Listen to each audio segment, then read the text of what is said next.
When God gives you something to do, just do it. Do not think about it. Do not worry about it. Just do it. And don't quit. Because if you're going through hell, remember, keep going and just do it. Because you have purpose, you have a destiny, and God is there waiting on you to get there. Let's talk about it. Okay, so before we begin, I want you to like, I want you to share, I want you to subscribe to this video. I want you to let anyone know, anyone who you feel can benefit from this, who can be encouraged, who can get some insight, who can be inspired, let them know, come on, let them join in and take part in this episode because it's going to be fire, okay? So please don't forget, like, share, subscribe. Let's talk. Hi, and welcome to Let's Talk with Samantha Williams. On this episode, we have a phenomenal guest. She is a friend of mine. She is someone who I look up to, who's allowed me to blossom in life, who supported me in areas that, I'm so grateful for. And so her name is Deborah Pratt, and she speaks to purpose, her journey to purpose, and she did it with style and grace. And so sit back, please enjoy what is about to be presented to you because Deborah is going to show you how to make your purpose journey an enjoyable one and to be successful in it. Welcome, Deborah. Hi. You want to tell us a little bit about yourself? Okay, well, as you know, I'm Deborah Pratt. I am married, one husband for the past 32 years. I am a mother of 3 beautiful daughters, young adult daughters, and I am self-employed as a corporate trainer and writer, etc., with DAPS, D-A-P-S, Developing Attitudes for Potential Success, Corporate Training, and Business Services. Okay. So now, regarding that, you've pretty much had a journey that brought you here. Right. Tell us about that. That journey that brought me here, well, as I said, I worked in banking for many years. I was in banking for 16 years, as a matter of fact. And I like to say that I left my comfortable job to step out into the unknown. And I decided to leave to do what it is that I'm doing right now, what I felt that I was really passionate about. And it's doing the training and the motivating. I always loved motivating people, encouraging people. And I felt that as if it was a calling on my life.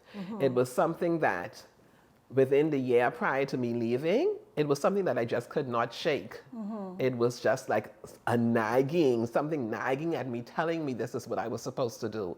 Any and everything that I would have heard, I may have been listening to a sermon on the radio, watching something on TV, listening to a sermon at church, no matter what church it may have been, and it always felt as if that same message was coming towards me, no matter how many persons were there. They were all talking to me, telling me that I had to take this leap of faith. And I just, after talking it over with my husband, both of us not being so sure because we were used to having that 2 income coming into the house. After a while, after he gave me his blessing, I decided to take that leap. And that has been 20 years ago already. Wow, that is amazing. That truly is amazing. It's awesome when you can get the support, especially from a loved one. Your husband, he's always been so supportive. I know him pretty well, and he's always been so supportive. Now, when you decide to take that leap of faith, that's what I'm going to call it. You took that leap of faith, and you decided to just get into your passion to pursue your purpose. Right. Tell me, were there any opposition? Did you have any person saying, no, you shouldn't do it, it's not going to work? So did you have any opposition? Well, definitely, but I really did not share it with too many persons because I was a bit, skeptical about that in terms of sharing it with so many persons. A lot of people just found out after I did it. But in terms of my family and my fellow employees at the bank where I worked, there may have been some opposition there with some persons who shared with me, you sure? Debbie, you sure you know what you're doing? So there was definitely opposition, but it was something that once I would have made up my mind and I knew exactly what I wanted to do, I had to not concentrate so much on what other people were saying, but just know exactly what it was that I felt as though I was being called to do, and then go after it. Whether they were right with what they were saying or not, it would have been something that I found out later and just kept working on it.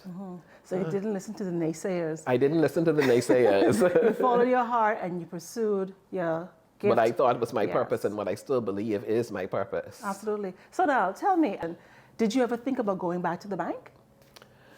I wouldn't say I thought about going back to the bank. I did think about, Debbie, you need to go to work. You need to go back to a full-time job, not necessarily the bank. But it would have been possibly a year, maybe 2 years after I left the bank when I was called back to the bank. Wow. I was called back by one of my managers at the bank. I think he probably saw what was going on in terms of my husband and I having our mortgage there and things beginning to fall behind and they having to call for payments, etc. And I guess he figured this may be a good time to call her to see if she would be willing to come back because they were looking for persons at the time. And he said to me, well, I know he didn't say anything about, I just assumed that was why he called too about the mortgage and everything, but he didn't say anything about that. He just said, well, we're looking for some persons and you were a very good employee and we wanted to see if you would want to come back. It would not be in the same position that you were in when you left, but we do need some persons. And it was around the same time of the year, I recall. It was around Christmas time, leading up to Christmas when he called. And I remember telling him that I would get back to him. It may have been a Thursday or Friday when he called, and I said, okay, I would call back on Monday. And they were looking for some person for me if I had said yes to start, like almost right away. And I told him I would give him a call back. I just wanted to talk it over with my husband, etc. And it so happened that the very day or the next day that he called, I also got a call from Ministry of Tourism. Wow. Someone there who was in charge of the training department there had called me about doing Bahama Host, and they were doing some classes for Bahama Host, and they were looking for trainers. So I would have had to do the class in order to actually be certified as a trainer with them. And the classes were starting on the same day, and it was going to be during the day as well. And I saw that as a sign. I sort of saw that as a sign. I don't know what you think, but that's what I saw it as a sign. This is what I'm supposed to be doing, because it was just so weird that I actually happened to get the call at that same time. Right. So I told the manager at the bank that I would not have been coming back, and I decided to do the classes with Ministry of Tourism in order to be one of their trainers for the Bahama Host program. Yeah, you know, Debbie, I have to agree with you. I think that was just perfect timing, and it just solidified the fact that you were doing what you were called to do. Right. You know, now, regarding you taking the job at the Ministry of Tourism, I know before that happened, you pretty much was like, okay, I'm thinking about going back to the bank. So did you have a time where you had issues? Well, obviously you had issues financially. Definitely. So how were you able to deal with that? Deal with that in an emotional way, you know, spiritually, physically, every which way you can think of. How were you able to deal with that, you know, going through those issues? So let me go back first. With the Ministry of Tourism, it was not a full-time job. It was not a full-time job. It was just to be one of their trainers for the Bahama Host program. So whenever a program was being offered, if there was, they had a list of trainers that they called on. So I may have been one of the trainers for a particular program. So it still wasn't a full-time job where money was coming in full-time, but it was still doing something that I wanted to do in terms of the training. Right. So yeah, so in terms of dealing with the financial issues, without me crying, in terms of It's dealing with okay the if you cry. financial, You can go right ahead and cry. I'll cry along with you. Yes, okay. And then you'll never get the show done, right? But with the financial issues, definitely it was really hard. It was a really hard time I can imagine. for my family. Yeah. And I felt many times like, okay, Debbie, you're causing this one. Okay, hold on. I felt like I was, well, I guess I was the cause of the problem with me leaving my job and having the 3 young daughters at the time when I left. And it was really a difficult time. You know, it was a difficult time that we experienced, you know, being without power for some time. And yes, I can imagine how that feels, because it's still, I know it's still you can still feel it right now, even in the moment, you know. Yes. But you know that God had you. Yes. And you knew that He would not leave you nor forsake you. Yes. You know, and so you stuck with it. Yes. And you continued on. And I kept on going. So I how were you able to continued. deal with that spiritually? How did God play a role in that for you to help you bring you through that? Well, definitely, with prayers, even though with everything that I was going through, I would just be praying about it. And I always felt God was leading me to do what I was doing. Yes. I always felt, as I said, from the inception when I left, I knew it was God. Yes. Now, I may not have gone about doing it the right way. Yeah. I may have been the one that caused a lot of the problems too, because I may have not have been so prepared and had plans laid out before I left. But I still, to this day, believe that it was something that God was calling me to do. Absolutely. So I just kept praying, and I just kept going. And even during those really tough times, whenever I had an opportunity to do any speaking engagement or do any training, it was so rewarding. I can't even just explain the feeling, just doing, just the feeling alone that the feelings that I had in terms of doing what I was doing.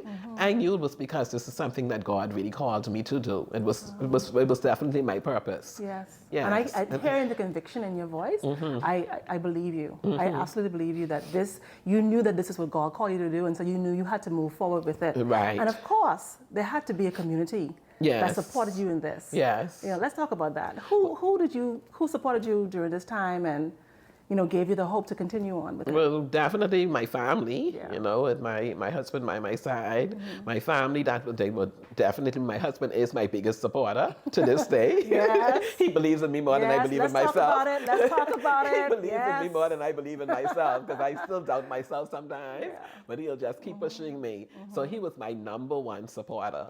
Yeah, and then there was a Connect group that I was in at the time at church, who knew a lot about what was going on with us and with our family, and they were a big support for us as well. Yes. Well, let's get into that. We're gonna talk about this Connect group now, because that's how we met. Right. Pretty much, we met through the church. Through a different Connect group, yes. But you had a small group Right. that I was a part of, Right. and you was a huge influence in my life. I enjoyed coming to that small group and all that good stuff. So I know community is important. Right. And I value our friendship because of that. Now, regarding influence, who else influenced you in that way, specifically to help you on your road to becoming a trainer and all that good stuff? Well, definitely. Yeah. Well, before we get to that, let's talk about, I'll mention again the support group that I was a part of with you. Okay. You pretty much helped me with that. I would come to the small group with you. I felt like you were a good influence on me in my life, and I value and I appreciate that time. And obviously, we have a friendship because of it. Right. Now, do you believe that there were times you influence persons on your journey, help persons with their journey with purpose? Do you feel there's anyone who you would have influenced? I believe so. I would definitely say so. Well, I know there were one or two persons. I wrote a column in the Freeport News for many years. The column was there for about 11 or 12 years. Your weekly motivation with Deborah Pratt. And I recall once specifically when this lady, my email address was always at the bottom of the column. And there was this day I was writing an article for my column. I was just about finished because I had to get it in at a certain time. I was just about finished writing the article when all of a sudden something else came to my mind to write. And I just started writing this new article, finished it, and I got it in on time. And I recall this lady calling me. Don't know the lady. Well, she emailed me rather with the email address that was on the bottom of my column. And I read her email, and then eventually I gave her my number and we talked, and she was telling me basically how she was so encouraged by that email. There was something by that article rather, there was something that she wanted to pursue, and she was holding back for various reasons. And she said that column really encouraged her to go ahead with what it is that she wanted to do. It just encouraged her to do so. Okay, so Debbie, you mentioned during the tough times, it was really hard on you. How did that work for you mentally? You want to tell me about that? Because I know sometimes when I'm having issues mentally, I go to a dark place, and I'm wondering how it worked for you. Definitely, it really played on my mind. When you talk about dark place, there were so many times when, as I said earlier, I was just beating up myself, blaming myself for all that was going on. And there was a time, and I don't even like saying it. I was so angry at myself that I allowed the devil to bring such a thought into my mind. Right. Because it was this one day, and I remember thinking, it would have been better if I was not here. Yeah. It's just for that moment or so, like a suicidal thought came to me. And when I caught myself, I just could not believe I even allowed such a thought to come into my mind. I was really angry about it because and you would know from knowing me, I love my family dearly. I love my daughters dearly, and there was no way that I could have seen myself taking my life and leaving them. But I say the devil, because it had to have been the devil that actually came to my mind that made me think life would be so much better for them if I were not here. So Debbie, where did you first discover your gift for speaking and training and motivating others? Where did I first discover my gift for speaking and training and motivating others? As it relates to speaking, I would probably go all the way back to my childhood, growing up in 8 Mile Rock, attending the church that I did, which was Mount Zion Baptist Church. You know, we would always be participating in Christmas programs where I would have a recitation to sing, and my mother she was really big on that. She would be sure that all of her children, that all of us participated, and she would be practicing with us over and over. And she would call my aunt. I have an aunt who was a teacher. She's retired now, but she was a teacher, and she would come to listen to us practice, and she would make sure that we pronounce every word correctly, and they would just have us practicing. And I would normally do well in those recitals or giving those recitations at church. People would usually tell me that I did a good job. And I would say I always say that is where my speaking started, doing those recitations. And then as I got older at the same church, I would be called on to do, if we were having any special occasion, to do a welcome address, a vote of thanks, etc. And that's where I got started. I always hated my voice. So I hated my voice whenever I heard myself on a tape recorder or anything like that. I just hated my voice. So even though people would tell me I did a good job speaking, I never liked my voice. My voice I always thought was too masculine. As a matter of fact, there was a time when I was working at the bank, this gentleman came in to see me. He could not remember my name. So he said to them I'm looking for the lady with the rich voice.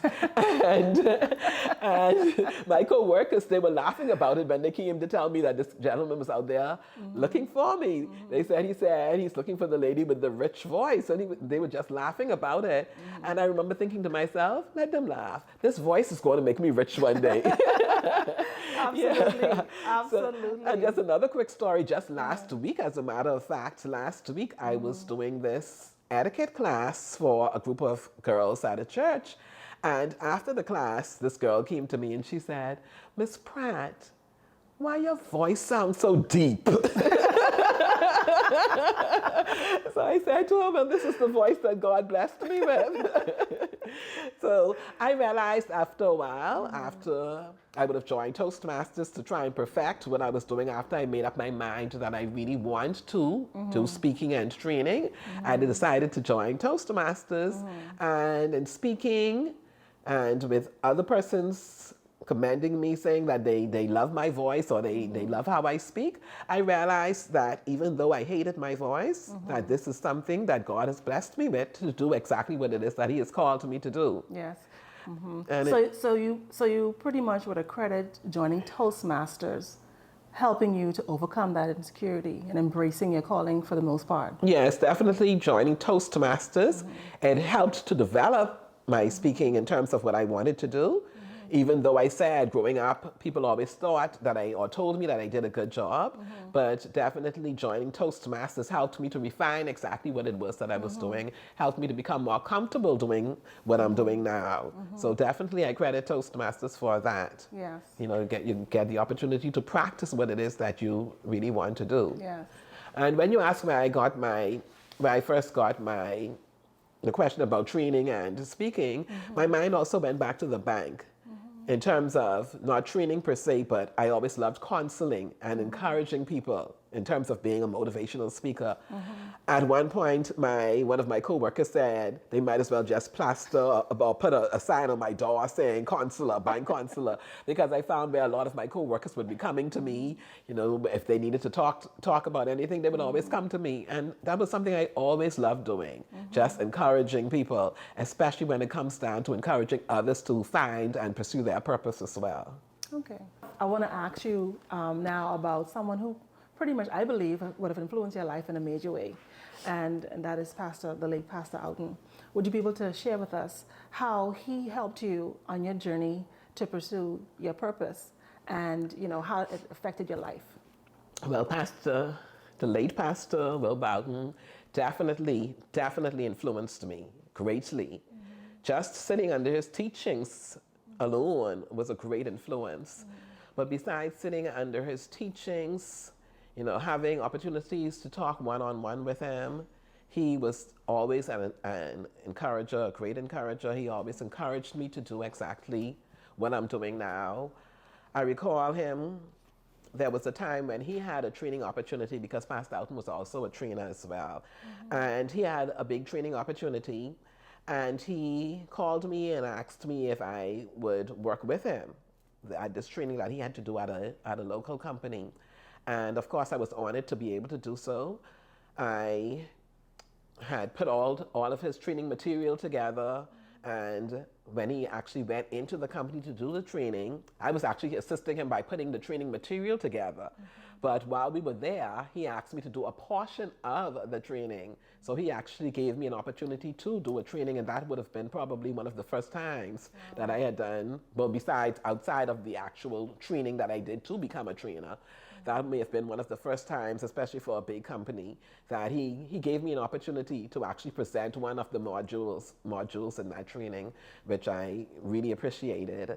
And besides that, knowing what I wanted to do in terms of talking with Pastor and him knowing that I wanted to be a trainer, there was this time he asked me to actually host a customer service workshop at church, where we sent out the church office, they sent out letters to companies around the island, and charging a minimal fee just for them to attend a customer service workshop. I was the one putting on the workshop.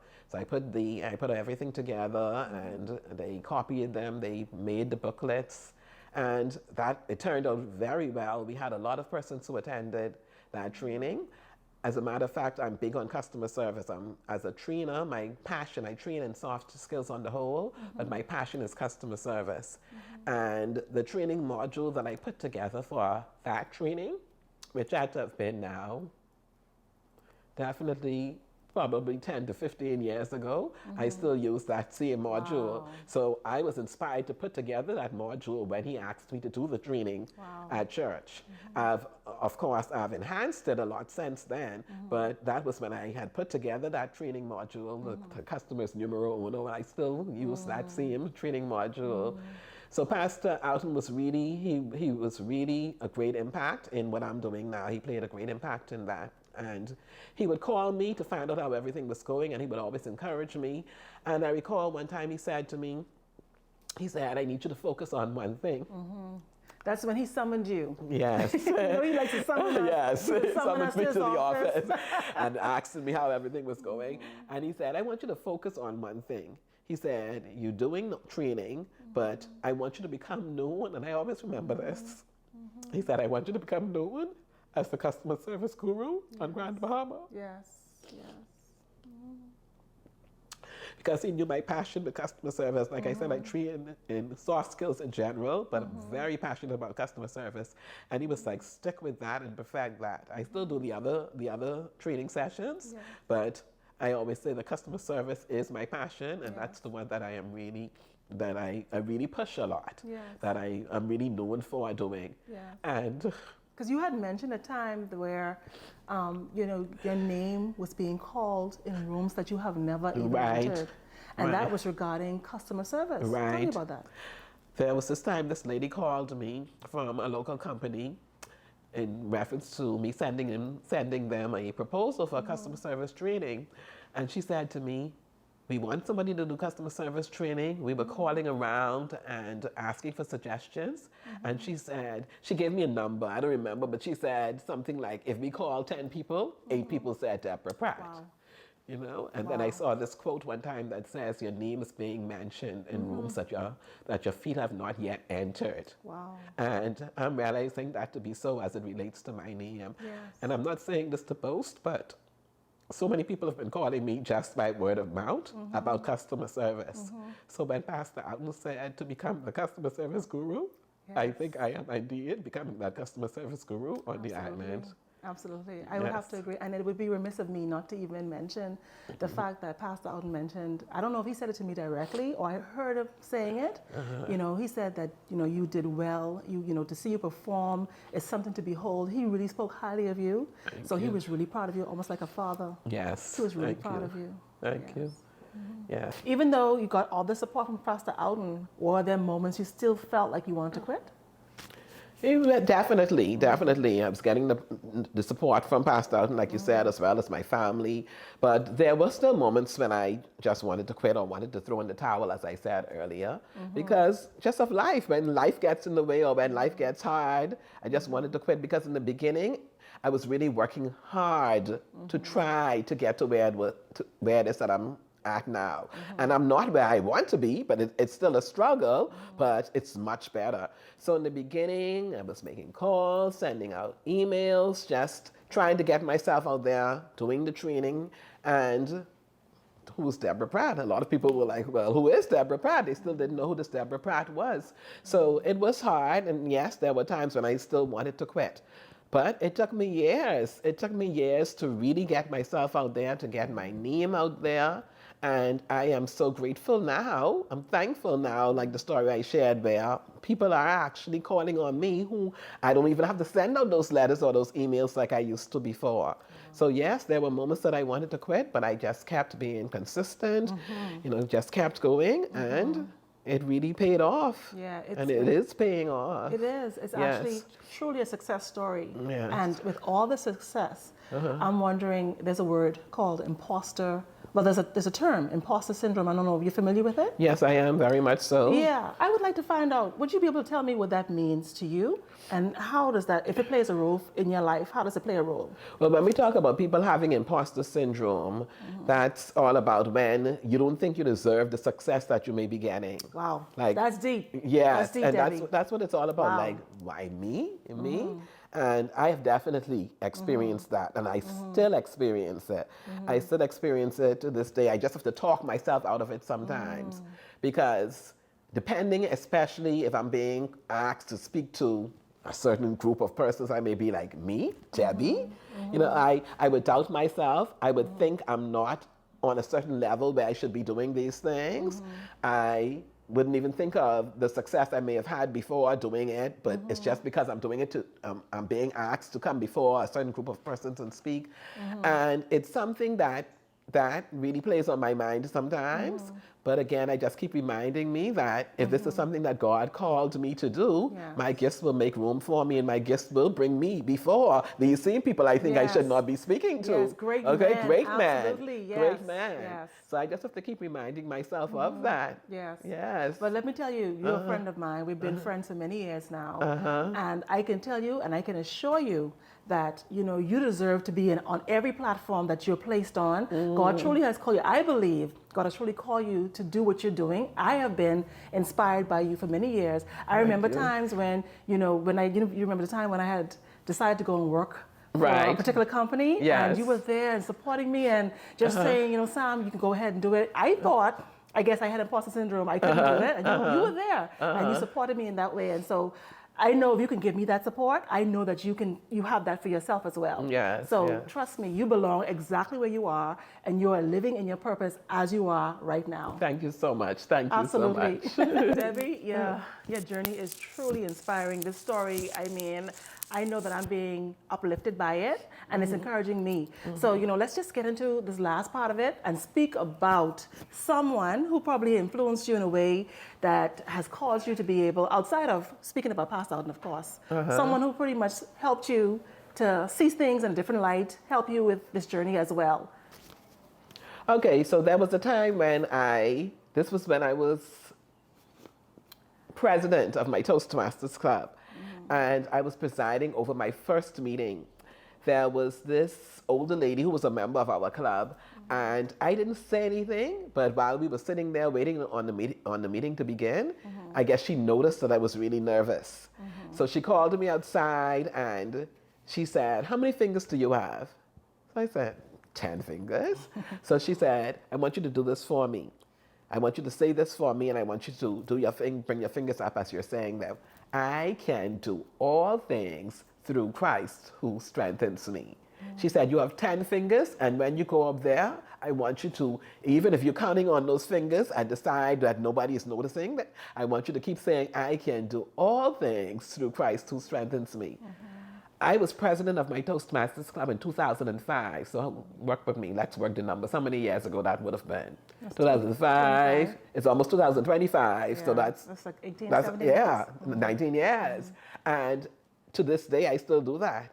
I still do that. Whenever I go to speak anywhere and I find myself becoming nervous, because I still do become nervous after like 18 years of speaking. I still become nervous sometimes. I would stand there before I start, I'll take a deep breath, and I would just be doing, I can do all things. My fingers will be going. You know, now that I'm saying that, people would probably be looking for it when I'm speaking anywhere now. But I'm standing behind that lectern and I'm going, I can do all things. Wow. You know, God rest my morose soul. But that was, yeah. That's awesome that was able to help you. I know a lot of persons, they do things like that to help them get through what they're getting through and be successful in their endeavors. Yes. Now, is there anything you would like to share regarding someone who's out there, they're on their journey, they're trying to find their purpose? Is there something you want to share with them, something you want to say, some advice you want to give? Yes, what I would say, as I said earlier, I just love encouraging people to pursue purpose. I am a firm believer that God has placed us all here on this earth because He has something that we can do. There may be other persons out there doing exactly what it is that you want to do, but God has a way for you to do it.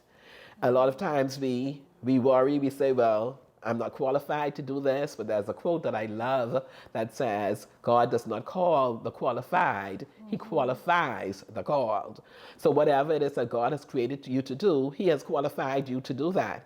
He has gifted you, He has wired you. So whatever it is that you find yourself being really passionate about, that is more than likely your purpose. I usually say to people to ask themselves, in terms of trying to discover exactly what their purpose is and pursuing that purpose, to ask themselves 3 questions. The first question is, what is it that I really love doing? What is it that I love doing? I'm passionate about doing it. That could very well be something that you were called to do. The second question is, what is it that you are naturally talented at? This is something that you probably may not have had so much training on, but you find yourself being naturally talented at it. It may be because that is a part of your calling. For example, when I spoke about speaking from I was a child, some people may say I was naturally gifted at that. Okay? And then the third question is, what is it that really upsets you? Something that annoys you. It could be that you were meant to make a difference in that area. Yeah. When we find ourselves thinking about these things, a lot of times we know exactly what our purpose is, but we may not feel as if we are qualified, as I say, to actually pursue that purpose. But I would encourage anyone out there to actually try and discover exactly what their purpose is and pursue that purpose because that is exactly why you are here on earth. And somebody is waiting on you to live out your purpose and do exactly what God has called you to do. Absolutely. Yes. Now, of course, if there's anyone who would like to reach out to you for your services, how can they get in contact with you? Well, I can share my number, 533-3330. I'm on just about all social media platforms. You can find me on LinkedIn as Deborah Pratt.